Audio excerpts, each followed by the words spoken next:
السلام علیکم. اگر آپ کو ہمارا آج کا ناول اچھا لگے تو پلیز لائک اینڈ سبسکرائب ہمارے channel. Let's start. Vice chancellor وہی کھڑے ہو کے کسی ملازم کو ہدایت دینے لگے. اسے کوفت سے ادھر ادھر دیکھا جب اسے دور لوگوں کو مجمع دکھائی دیا. اس نے نظر انداز کیا. اچانک اس کا فون بجا تو وہ ایکسکیوز کر کے دوسری طرف جا کے فون سننے لگا. قریب سے آتی لڑکی کے چلانے کی آواز اسے مسلسل تنگ کر رہی تھی.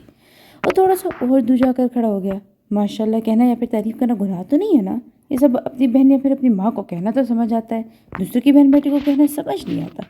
وہ ایک دم پلٹنے پر مجبور ہو گیا تو اسے کال کاٹ دی. اس کی طرف بڑھ چکا تھا. وہ لڑکی ابھی بھی کچھ کہہ رہی تھی. اس نے جھانک کر دیکھا تو سامنے ایک 21-22 سال لڑکی کھڑی تھی. سابری رنگت عام سے چہرہ تھا لیکن وہ سب سے مختلف دکھائی دے رہی تھی. اب تم میری مردانگی کو للکار رہی ہو؟ وہ لڑکا غصے سے آگے بڑھا. کس مردانگی کی بات کر رہے ہو تم, جو کہ تم میں ہے ہی نہیں؟ وہ طنز سے ہنسی. وہ وہی پلٹ کے سامنے ٹیک لگا کے کھڑا ہو گیا. دلچسپی سے اس کی باتیں سننے لگا. اس نے زندگی میں پہلی بار کسی لڑکی کو سرے عام کسی لڑکی کو للکارتے ہوئے دیکھا تھا. اس پر ہاتھ اٹھانے کے لیے آگے بڑھا جب اذیان نے اس کا ہاتھ پکڑ لیا. بس اب بہت برداشت کر لیا میں نے, چلو بہت ہوا تماشا, جاؤ یہاں سے. وہ جو بہت دلچسپی سے سب سن رہا تھا ایک دم مردانہ آواز سن کے چونک گیا تھا. اس نے آنکھیں سکیڑ کے دیکھا جہاں ایک خوش شکل نوجوان کھڑا تھا. اس کا اس لڑکی کے ساتھ کیا رشتہ ہو سکتا ہے؟ وہ سوچ کے رہ گیا تھا. ادن کے کردار کے بارے میں اب میں ایک لفظ بھی نہیں سنوں گا. اس کے کان میں اس لڑکی کی آواز پڑی. ادن شاید اس لڑکی کا نام ہے. اسے پھر سوچا, ہاں بس دیکھا ہے میں نے ادن کا کردار بھی, کیسے یونیورسٹی میں تمہارے ساتھ گلچھڑے اڑاتی ہے. آئی بڑی مجھے لیکچر دینے والی. لڑکے نے غصے سے اپنا بازو چھڑوایا تو اذیان نے ایک زوردار تماچا اس کے منہ پر دے مارا. ادن سہم گئی. وہ دور کھڑا بھی پہلی بار اس کی آنکھوں میں خوف دیکھ رہا تھا. شاید یہ لڑکا اس کے بہت قریب ہے. اس سے پہلے کے بات اور بڑھتی دور سے وائس چانسلر آتے دکھائی دیے. یہاں کیا ہو رہا ہے؟ وہ مجمع چیرتے ہوئے آگے بڑھے. وہ بھی چھوٹے چھوٹے قدم اٹھاتا قریب جا کے کھڑا ہو گیا. وائس چانسلر شاید ہنگامہ سن کے آئے تھے اور اب ان کو ڈانٹ رہے تھے. ادن نے ان کو مکمل بات بتائی. ادن, اگر یہ آپ کے دوست کو تنگ کر رہے تھے تو آپ کو ہمیں اطلاع کرنی چاہیے تھی نا. آج ہمارے گیسٹ آئے ہیں, ان پر ہماری یونیورسٹی کا کیسا امیج پڑا ہوگا. وہ سخت لہجے بولے. اس نے اپنی سن گلاسز اتار کے ادن کی طرف مسکرا کر دیکھا لیکن ادن نظر انداز کر گئی تھی. وہ مسلسل ادن کو گھور رہا تھا. Sorry sir. ادن نے سر جھکا لیا. تمہیں سوری کرنے کی ضرورت نہیں ہے, بدتمیزی ان نے کی ہے سر. اذیان بدتمیزی سے بولا. شاہق نے ایک نظر اسے دیکھا. جو بھی تھا یہ لڑکوں سے ایک نظر نبھایا تھا. اس بات کا فیصلہ بعد میں ہوگا, فی الحال آپ سب اپنے اسٹوڈنٹ کا میرے حوالے کر دیں. انہوں نے بظاہر تحمل سے کہا تھا. ان سب نے مجبوراً اپنے اسٹوڈنٹ کارڈ وائس چانسلر کے حوالے کر دیے تھے. وہ سہم کے اذیان کے پیچھے چھپ گئی تھی. وہ شاید شاہق کی نظر سے گھبرا رہی تھی. وہ مزید وہاں نہیں رکا اور آگے بڑھ چکا تھا. ادن نے سکھ کا سانس دیا تھا. وہ یونیورسٹی سے پیدل گھر جاتی تھی. ابھی بھی پیدل ہی چل رہی تھی جب اس کے سامنے ایک گاڑی آ کر رکی تھی. گاڑی کا شیشہ نیچے کر کے اسے پکارا گیا. اول تو اس نے نظر انداز کیا مگر اندر بیٹھا شخص بھی ڈھیٹ تھا. اس نے پیچھے مڑ کر دیکھا. یہ تو وہی شخص جو آج میں اسے گھور رہا تھا.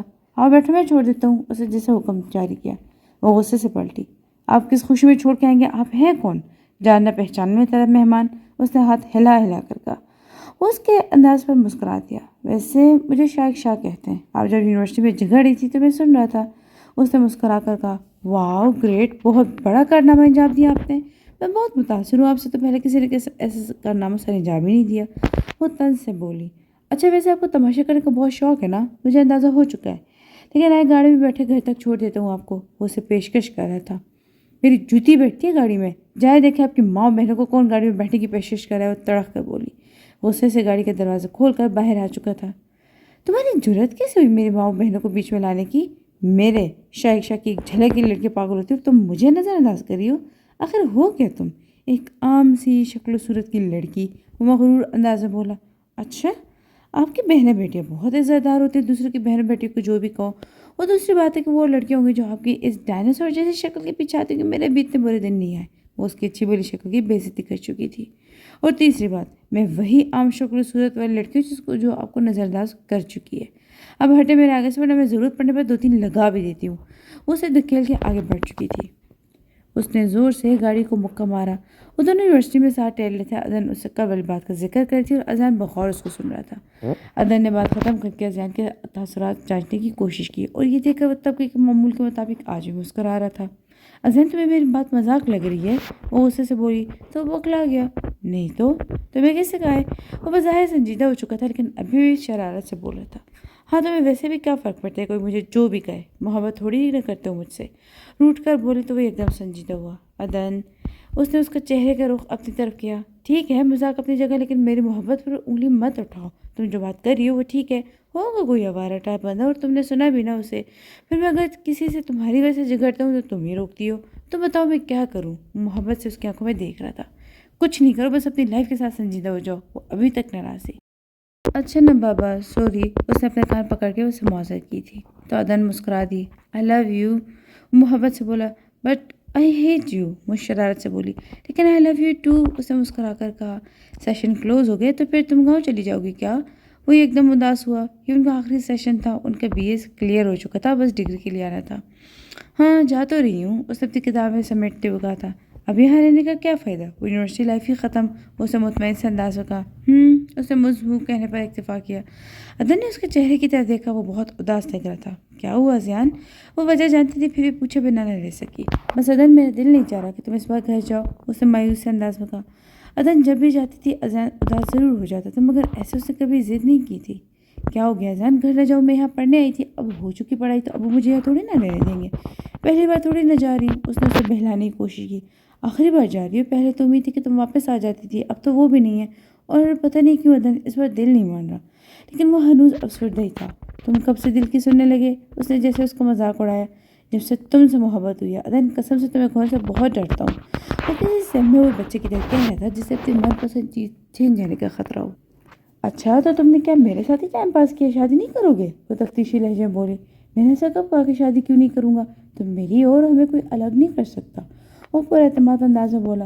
اور عدن، اب میں بالکل دیر نہیں کروں گا، انہی دنوں میں امی سے بات کروں گا، جب تم ڈگری لینے آؤ گی نا تو میں اپنے وعدے کے مطابق تمہارے گھر رشتہ بھیجوں گا۔ وہ ایک دم سے خوش ہوا تھا۔ تو پھر کیا مسئلہ ہے؟ ابھی فی الحال ہم موبائل پر رابطے میں رہیں گے، اور جیسے تمہاری جاب پکی ہوگی رشتہ لے آنا۔ اس نے جیسے مسئلہ حل کر دیا تھا۔ جاب سے یاد آیا، ہاں اچھا اذیان، جاب کو کیا ہوا؟ اس نے جوش سے پوچھا۔ میں نے انٹرویو دے دیا تھا، اب بس ڈگری کی ضرورت ہے، اسے نارمل سے انداز میں کہا تھا۔ چلو اچھی بات ہے۔ وہ دوسری طرف دیکھنے لگی۔ کچھ دیر خاموشی برقرار رہی، تھوڑی دیر بعد وہ اذان کی طرف متوجہ ہوئی۔ پتہ ہی نہیں چلا یہ 4 سال گزر گئے، وہ مایوس کن لہجے بولی۔ مجھے بہت پتہ چلا یہ 4 سال تمہارے روٹنے اور میرے منانے میں گزر گئے، وہ کہکا لگا کر ایسا۔ ویسے اذیان، کتنی جلدی ہو گیا نا سب، اب میں بہت جلد تمہارے گھر آنے والی ہوں۔ اس نے ہاتھ تھوڑی کے نیچے ٹکا کر اسے دیکھا۔ ہاں، میرے جینا حرام کرنے، اس کی زبان سے پھسل گیا۔ نتیجہ وہ جانتا تھا، اور وہ اس کے سر پر اپنی کتابیں مار کر ناراض ہو کے جا چکی تھی، اور وہ منانے اس کے پیچھے بھاگا تھا۔ وہ تیزی سے حویلی کے اندر داخل ہوا تو سامنے سے آتی مہرو کے ساتھ ٹکرا گیا۔ مہرو نے چونک کے دیکھا تو سامنے شاہد کھڑا تھا۔ نظر نہیں آتا، اندھی ہو کیا؟ اس نے مہرو کو گھورا۔ ہاں تمہیں دیکھ کر ہو جاتی ہوں، وہ بڑبڑائی۔ مہرو، جو بولے اونچا بولا کر، مجھے ایسا سنائی نہیں دیتا، جھنجھلا کر بولا۔ اندھی نہ ہو تو وہ ہمیشہ سے مہرو کی چھوٹی سی بات کو بڑھاوا دیتا تھا۔ تم جو بھی کہو آج نہیں لوں گی، تمہارے ساتھ آج ویسے بھی میں بہت خوش ہوں۔ اس نے مسکرا کر شاہد کی طرف دیکھا۔ کیا ہوا، تمہاری بات پکی ہو گئی کیا؟ شاہد نے صوفے پر براجمان ہو کر لمبا سانس لیا۔ تمہیں کیسے پتہ چلا؟ اچھلی پڑی۔ مطلب بڑے شاہ جی نے شاہد کو بتا دیا تھا؟ کیا سچ میں؟ وہ بھی ایک دم سنجیدہ ہو چکا تھا۔ کیوں، تمہیں نہیں پتا؟ حیران ہوئی۔ نہیں تو وہ تو میں نے ایسے ہی کہہ دیا تھا۔ کس سے ہوئی بات پکی؟ اس نے لاپرواہی سے کہا۔ جواب میں شرمانے لگی، بولی کچھ نہیں۔ شاہد نے ایک نظر اسے دیکھا۔ تم مجھ سے تو ایسے شرما رہی ہو جیسے مجھ سے ہوئی تمہاری بات پکی۔ اس نے اس کا مذاق اڑایا۔ ہاں تو شاہ تم سے ہی ہوئی ہے نا، مسکرا کر بولی۔ شاہد کو تو جیسے پتنگے لگ چکے تھے، وہ سوچ بھی نہیں سکتا کہ 2 ٹوک منع کرنے کے باوجود بھی اس کے گھر والی ایسی حرکت کریں گے۔ دل ملا کر رہ گیا تھا۔ یہ سب کب ہوا؟ سنجیدہ لہجے بولا۔ کیا مطلب؟ یہ سب تو بچپن سے طے تھا نا؟ اسے شاہد کا انداز سمجھ نہیں آ رہا تھا۔ میں شاہ جی کے سامنے انکار کر چکا ہوں، میرے کو میں تم سے شادی نہیں کرنی، نہیں اچھی لگتی تم مجھے، کوئی زبردستی ہے کیا؟ میری اپنی زندگی ہے، اس کے فیصلے کرنے کا حق مجھے ہے، خواہ مسلط کرنے کی ضرورت نہیں ہے تمہیں مجھ پر۔ وہ مہرو کی تذلیل کر رہا تھا۔ مہرو کو اپنی آنکھیں نم محسوس ہوئی۔ بات سنو، تم انکار کر دیا گھر والوں کو؟ مجھے تم ذرا بھی پسند نہیں ہو، ہماری زندگی ساتھ نہیں چل سکتی، اسے جان چھڑوانے والے انداز میں کہا تھا، اور مہرو کی برداشت اب اتنی ہی تھی۔ بس شاہ، بہت عزیز کر چکو تم میری، اب میں ایک لفظ نہیں سنوں گی۔ بس اگر اتنی پرواہ ہے نا اپنی عزت کی تو خود ہی اس رشتے سے انکار کر دو، ورنہ بہت برا ہوگا۔ وہ اس کے نازک دل و خوابوں کو روند کے آگے بڑھ چکا تھا۔ مہرو کو ایک ٹوٹے خوابوں کی کرچی اپنے ہاتھوں سے کب تک چنی تھی وہ خود بھی نہیں جانتی تھی۔ وہ ایک لکڑی کے پرانے سے دروازے پر دستک دے رہی تھی۔ تھوڑی دیر بعد دروازے کو ایک ادھیڑ عمر عورت نے دروازے سے جا کر دیکھا۔ تھوڑی دیر بعد اس کے تاثرات فوراً بدلے تھے۔ ہائے عدن، میری بچی تو آ گئی! خوشی کے مارے اسے بولا بھی نہیں جا رہا تھا۔ اندر آنا، 3 مہینے گزر گئے تجھے دیکھے ہوئے۔ وہ خوشی سے نہال تھی، وہ عدن کو لے کر اندر آ چکی تھی۔ اماں ابا کدھر ہیں؟ اس نے ادھر ادھر نظر دوڑائی۔ تیرا ابا حویلی گیا ہے؟ کیوں؟ آج تو ابا کو گھر ہونا چاہیے تھا نا، اسے چارپائی کے اوپر بیٹھتے ہوئے کہا۔ وہ بڑے شاہ جی کا پوتا ہے نا، وہ بھی خیر سے بار سے پڑھائی کر کے مکمل کر کے آ چکا ہے، بہت سوڑا منڈا ہے، کچھ بھلا سا نام ہے اس کا۔ اپنے دماغ پر زور ڈالنے لگی۔ ہاں شاہ اور میری بیوی کی شادی کی تیاری شروع ہے، ادھر تو تیرا با چل تیاری میں بھی مدد کر رہا ہے، انہوں نے سرسری انداز میں بتایا۔ شاہ جی کے پوتا کیسے کر، وہ کئی بار گاؤں کی لڑکیوں سے سن چکی تھی، اور یہ بھی کہ گاؤں کے آدھے سے زیادہ لڑکیوں سے شادی کی خواہشمند تھی، لیکن اس نے آج تک اسے نہیں دیکھا تھا کہ وہ پڑھائی کے لمحوں سے باہر ہوتا ہے اور ادن میں زیادہ شہر کے آسپاس میں رہتی تھی، اس لیے کبھی اس کو نہیں دیکھا تھا۔ لیکن تقریباً پورا گاؤں جانتا تھا کہ شاہ جی اپنے پوتے اور پوتی کی شادی کریں گے، اس میں کوئی نئی بات نہیں تھی۔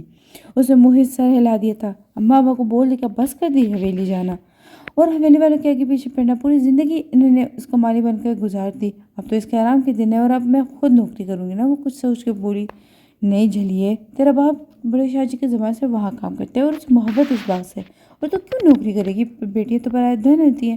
انہوں نے مٹکے میں سے پانی مٹی کے گلاس میں انڈیلتے ہوئے کہا۔ ادن چھوٹی سی یہیں بڑی ہوئی تھی، لیکن آج تک حویلی نہیں گئی تھی، بس باہر سے ہی دیکھتی تھی، عالی شان حویلی جو کہ اب امبانی تھی، تو اماں بھی کئی بار گئی تھی بچپن میں، اسے بھی شوق تھا، لیکن آہستہ آہستہ شوق ختم ہو چکا تھا، اسے حویلی میں رتی بھر دلچسپی نہیں تھی۔ وہ اپنے ماں باپ کی اکلوتی اولاد تھی اور دونوں اسے بہت محبت سے پالا تھا۔ وہ ابا کی نوکری چھڑوانا چاہتی تھی، لیکن وہ رضامند نہیں تھے۔ جب بھی گاؤں آتی اس معاملے پر بحث ضرور کرتی تھی، لیکن بے سود، اس دفعہ اس نے پختہ ارادہ کر لیا تھا۔ اچھا ممی، میں آرام کرنے جا رہی ہوں، ابا تو جگہ دینا، کہہ کر کمرے میں چلی گئی تھی۔ وہ گاڑی بلا وجہ گاؤں کی کچی سڑکوں پر دوڑا رہا تھا، کچھ وہ لڑکی اس کے دماغ سے نہیں نکل رہی تھی اور دوسرا مہرو اس کے گلے کے تو کی بن چکی تھی۔ گاڑی چلتے چلتے اچانک فراٹے بھرنے لگی اور ایک دم رک چکی تھی۔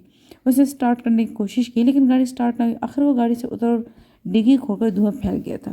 غالباً گاڑی کا انجن گرم ہو چکا تھا۔ اسے گاڑی میں دیکھا تو پانی کی بوتل خالی تھی۔ اس نے نظر کو ادھر ادھر گھمایا، یہاں آبادی نہ ان کے برابر تھی، دور کہیں ایک دو گھر دکھائی دے رہے تھے، اس نے بھی یہی خراب ہونا تھا۔ اس نے غصے سے گاڑی کو ایک ٹھوکر ماری اور چلتا ہوا آبادی کی طرف جانے لگا۔ وہ گھروں کا جائزہ لے رہا تھا، پھر جب اچانک گھر کا دروازہ کھلا، اس پر کوڑا پھینک دیا۔ شاید اندر کھڑی شخصیت نے اپنی طرف سے گھر کے باہر پھینکا تھا اور وہ اس کے باہر کھڑے ہونے سے بے خبر تھی۔ تل ملا کے جیسے ہی آگے بڑھا، نیچے پڑے کیلے کی چھلکی کی وجہ سے پھسل کر کیچڑ میں گر گیا۔ کیچڑ اس کے سفید لباس کے ساتھ لگ چکا تھا۔ غصے سے اٹھا اور پورا زور لگا کے سامنے اور دروازہ کھٹکھٹانے لگا۔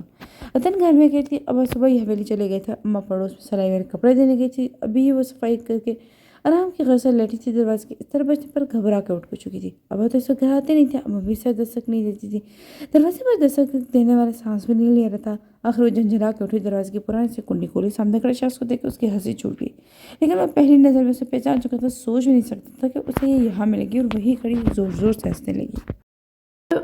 اسے اور تب آ گئی۔ معاف کرو بابا، بھی فی الحال کوئی گھر پہ نہیں ہے، لگتے تو کسی اچھے گھر کے ہو، جاؤ کوئی کام دھندہ کرو، بس مانگنے کی لت ہے تم لوگوں کو، کہہ کر دروازہ بند کرنے لگی جب اس نے ہاتھ سے دروازے کو پکڑ لیا۔ تمہیں میں فقیر نظر آ رہا ہوں؟ ایک تو مجھ پر کوڑا پھینکو اور دوسرے تمہارے پھینکے کوڑے کی وجہ سے میری یہ حالت ہوئی، تیسرا تم وجہ فقیر مجھے کہہ رہی ہو؟ جانتی ہو کون ہوں میں؟ اس سے اس کے قریب آتے ہوئے بولا۔ اس نے چونک کر دیکھا اور سامنے کھڑی شخصیت کو پہچان گئی تھی۔ تم یہاں کیا کر رہے ہو؟ اس کا منہ حیرت سے کھل گیا۔ میرا برا وقت لے آیا مجھے یہاں۔ تم یہاں کیا کر رہی ہو؟ اور یہاں میرا گھر ہے، حویلی میں رہتا ہے شاہق شاہ، میرا مطلب شاہ، یہاں سب شاہی کہتے ہیں، وہ میں ہی ہوں، غرور سے بولا تو اس کا کہکہ بلند ہوا۔ چپ کرو شاہق شاہ، شکل سے تو بندہ دکھائی دے رہے ہو اس وقت۔ اس نے اس کی نقل اتاری۔ تو تم نے یہ کارنامہ سر انجام دیا؟ بائی دا وے تم کیا کر رہی ہو یہاں؟ اس نے کچے مکان کا جائزہ لیتے ہوئے کہا۔ یہ میرا گھر ہے اور اب آپ یہاں سے جائیں، اس نے رکھائی سے کہا اور دروازہ بند کرنے لگی۔ اوہ ریئلی؟ سچ میں تم اس گاؤں کی ہو؟ خوشی اور حیرت کے ملے جلے تاثرات سے بولا۔ کیوں؟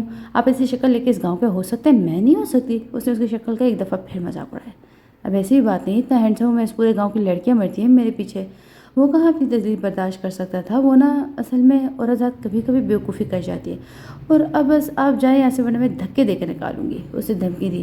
اچھا جا رہا ہوں، لیکن اس حالت میں تو نہیں جا سکتا نا، تم ہاتھ منہ دھلوا دو پلیز، اس نے ریکویسٹ کی۔ تو ادن کا دل پگھل چکا تھا، جو بھی تھا بڑے شاہ جی کا پوتا تھا، اور بڑے شاہ جی کے ان پر بہت احسانات ہے، اگر ابا کو پتہ چل گیا تو ناراض ہوں گی۔ یہی سوچ کر پانی لے آئی۔ یار میرا ہاتھ گندے ہے تو تم پانی ڈال دو۔ اس نے ہاتھ آگے بڑھایا تو ادن نے چپ چاپ اس کے ہاتھوں پر پانی گرا دیا، پھر اسے تولیہ لا کر دیا۔ اب جا کر اس نے اس کے ہاتھ سے تولیہ لیتے ہوئے کہا۔ وہ چپ چاپ جانے لگا جب اچانک سے پیچھے مڑا۔ سنو، اس دن وہ لڑکا کون تھا تمہارے ساتھ؟ اس نے نارمل انداز میں پوچھا۔ آپ کو مطلب ہے کوئی؟ سختی سے بولی۔ تھوڑی دیر پہلے تو کوئی مطلب نہیں تھا، لیکن ابھی ہو گیا، وہ زبانی لہجے میں بولا۔ اس کے قریب آنے لگا تو اس کا دل زور سے دھڑکنے لگا۔ شاہ کو اچھی لگی ہو تم؟ اس نے اس کے کان میں سرگوشی کی۔ میں تمہارے جیسے امیرزادوں کو اچھی طرح جانتی ہوں، مجھ سے ایسی امید کبھی مت رکھنا۔ اب آپ عزت سے یہاں سے دفع ہو رہی ہیں؟ ایک منٹ اس نے شاہ کو بازو سے پکڑ کر دروازے سے باہر کیا۔ اب آئندہ شکل مت دکھائیے گا، اس نے غصے سے کہہ کر کھٹاک سے دروازہ بند کر دیا۔ اس کے اندر سے مسکرا دیا۔ یہاں کوئی اور ہوتی تو شاہ اسے ایسی سزا دیتا کہ وہ ہمیشہ یاد رکھتی، لیکن وہ عدن تھی جو شاہ کے دل میں بس چکی تھی۔ جیسے ہی گھر میں داخل ہوئے ایک دم اس کا سامنا نگینہ شاہ سے ہو گیا تھا۔ اتنے دنوں سے ان سے چھپ رہا تھا، آج ایک دم سے سامنے آ گئی تو بوکھلا گیا، لیکن اسے ظاہر نہیں کہ آگے جانے لگا جب پیچھے سے ان کی آوازیں اس کے بڑھتے قدموں کو بریک لگاتی تھی۔ جمعے کو نکاح ہے تمہارا، انہوں نے سپاٹ لہجے میں کہا تو شاہ نے پلٹ کے غصیلی نگاہ ان پر ڈالی۔ کس سے پوچھ کر کیے جا رہے یہ نکاح؟ سوالی انداز میں پوچھا تھا۔ تم جانتے ہو کہ اس گھر کے سب اہم فیصلے شاہ جی کرتے ہیں، انہوں نے جتا کر کہا۔ اوہ اچھا، دوسروں کی زندگی کے فیصلے کرنے کا اختیار انہیں کس نے دیا؟ وہ بدتمیزی پر اتر آیا تھا۔ شاہ اپنی حد میں رہو، ایک کڑکدار آواز گونجی۔ کمرے میں کھڑی ساری باتیں سنتی مہربان نے نم آنکھوں سے بڑے شاہ جی کو دیکھا۔ شاہ شرمندہ ہو گیا تھا۔ ہم کب سے دیکھیں تم ہمارے بہت سے فیصلوں پر اعتراض اٹھا چکے ہو، اتنے خود سر کب سے ہو گئے شاہ؟ انہوں نے سختی سے کہا۔ شاہ جی آپ کی بات ٹھیک ہے، لیکن یہ میری پوری زندگی کا فیصلہ ہے، اس نے احتجاج کیا۔ ہم تمہارے بڑے ہیں، کیا برا فیصلہ کریں گے تمہارے بارے میں؟ وہ تھوڑے سے نرم پڑ چکے تھے۔ نہیں شاہ جی، لیکن وہ مہرو نہیں، میں انہیں نہیں پسند کرتا۔ ایک آنسو ٹوٹ کے مہرو کی آنکھوں سے بہہ چکا تھا۔ وہ مزید اپنی تکلیف برداشت نہیں کر سکتی، تیزی سے باہر نکلی۔ بڑے شاہ جی بس کریں، اب بورنی اور زبردستی کیوں کر رہے ہیں اس کے ساتھ؟ اسے ضبط کرتے ہوئے کہا۔ مہرو اب خاموش ہے، مجھے بات کرنے دیں۔ ہاں شاہ، اب بتاؤ کیا مسئلہ ہے تمہارے ساتھ؟ کس چیز کی کمی ہے مہرو میں؟ ایسی کون سی لڑکی ہے جو مہرو کا مقابلہ کر سکے؟ ان کے لہجے میں مہرو کے لیے فخر تھا۔ میں نے ایسا کب کہا شاہ جی کہ مہرو میں کوئی کمی ہے؟ میں یہ کہہ رہا ہوں کہ مجھے اچھی نہیں لگتی۔ جذبات پہ کسی کوئی زور زبردستی نہیں ہے، میں چاہ کر مہرو سے محبت نہیں کر سکتا، اور میں اس سے شادی کروں گا جس میں ٹوٹ کر محبت کروں گا۔ اس نے ایک دفعہ پھر مؤدبانہ لہجے میں اپنی بات سمجھانے کی کوشش کی تھی۔ شاہ جی مہرو نے کچھ کہنے کے لب کھولی تھی کہ بڑے شاہ جی کے ہاتھ کے اشارے سے اسے روک دیا تھا۔ ٹھیک ہے شاہ، اگر تم ایسے چاہتے ہو تو ایسے ہی ٹھیک، ہم تمہیں 2 دن کا وقت دیتے ہیں، لے آؤ کوئی لڑکی ہمارے مہرو کے مقابلے میں، ہم بھی تو دیکھیں کہ جس لڑکی سے تم محبت کرو کیسی ہوگی۔ انہوں نے جیسے اسے چیلنج کیا تھا۔ اب چلے جاؤ یہاں سے، انہوں نے خود پر قابو کرنے کی کوشش کی تھی۔ اور سنو، وہ اسے قریب آئے، اور اگر تم ہماری مہرو کے مقابلے کی لڑکی نہ دے سکے تو پھر میں تمہیں اس جمعے مہرو سے نکاح کرنا پڑے گا۔ انہوں نے جیسے فیصلہ سنا دیا تھا۔ جانتے تھے کہ پورے گاؤں میں کوئی بھی ایسی لڑکی نہیں تھی جو مہرو کا مقابلہ کر سکے۔ مجھے منظور ہے، شاہ نے آنکھوں میں آنکھیں ڈال کر کہا۔ تو بڑے شاہ جی نے ہاتھ سے اشارے سے اسے جانے کا کہا۔ شاہ جانتا تھا کہ اسے کس کو مہرو کے مقابلے میں لانا ہے، لیکن پہلے اس سے بات کرنا ضروری تھی۔ وہ یہ جاننا چاہتا تھا کہ جیسے جذبات وہ اس کے بارے میں رکھتا ہے، کیا وہ بھی رکھتی ہے؟ 2 ملاقاتوں میں تو اسے شاید کی اچھی خاصی بے عزتی کر دی تھی، اور وہ لڑکا اس کے ساتھ اس لڑکی کا کیا تعلق تھا؟ یہ سارے سوالات اس کے دماغ میں گردش کر رہے تھے۔ اس بات کا جواب وہ لڑکی ہی دے سکتی تھی، لیکن اس سے کیا وہ اس کے گھر جا کر مل سکتا تھا؟ اسے سوچا، نہیں، گھر میں اس کے ماں باپ بھی تو ہوں گے نا۔ ایک اور سوچ اسے آئی، ہاں لیکن اگر میں گھر کے اندر نہ جاؤں، دور بیٹھ کر اس کا انتظار کروں، ہو سکتا ہے کہ باہر نکلے کسی کام سے۔ بہرحال تھی تو کھوکھلی سی امید، لیکن امید پر دنیا قائم ہے۔ یہی سوچ کر اسے گاڑی کا رخ اس گھر کی طرف موڑ دیا تھا۔ کافی دیر سے گاڑی کھڑی کر کے ٹکٹکی باندھے اس گھر کے دروازے کی طرف دیکھ رہا تھا، جب اچانک ایک عمر رسیدہ بزرگ دروازہ کھول کر باہر آتے دکھائی دیا۔ اسے چونک کر سن گلاس اتار کر انہیں دیکھا۔ یہ تو حویلی میں والی ہے، انہیں پہچان گیا۔ ان کا یہاں کیا کام؟ وہ اب شاہ کی گاڑی کی طرف آ رہے تھے۔ ہاں، اگر وہ شاہی کو دیکھ لے تو ہو سکتا ہے اسے گھر لا جانے کی پیشکش کریں، ایسے وہ گھر کے اندر جا سکتا تھا۔ یہی سوچ کر شاہد تیزی سے گاڑی کے باہر آ کر کھڑا ہو چکا تھا۔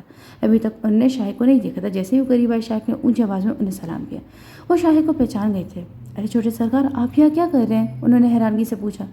کچھ نہیں، وہ میں کسی کام سے گیا تھا تو واپسی پر گاڑی خراب ہو گئی، ابھی میکینک کو کال کیا، آتے ہی ہوگا۔ اسے جھوٹی کہانی انہیں سنا دی۔ آپ بتائیں، یہ گھر ہے آپ کا؟ گاڑی کے ساتھ ٹیک لگا کر کھڑا ہو گیا۔ جی سرکار، یہ میرے سامنے بیٹھ ہے، اگر آپ برا نہ مانتے، باہر ٹھنڈ بھی بہت ہے، جب تک میکینک نہیں آتا آپ میرے گھر تشریف لائیں۔ اور وہ چاہتا ہی کیا تھا، لیکن بظاہر انکار کرنے لگا۔ نہیں بس آپ آرام کیجیے، میں یہی ٹھیک ہوں۔ اسے جھوٹے دل سے انکار کیا۔ نہیں سرکار، میرا دل نہیں مانتا، پتہ نہیں وہ کتنی دیر بعد آئے، تب تک آپ آرام کر لیں۔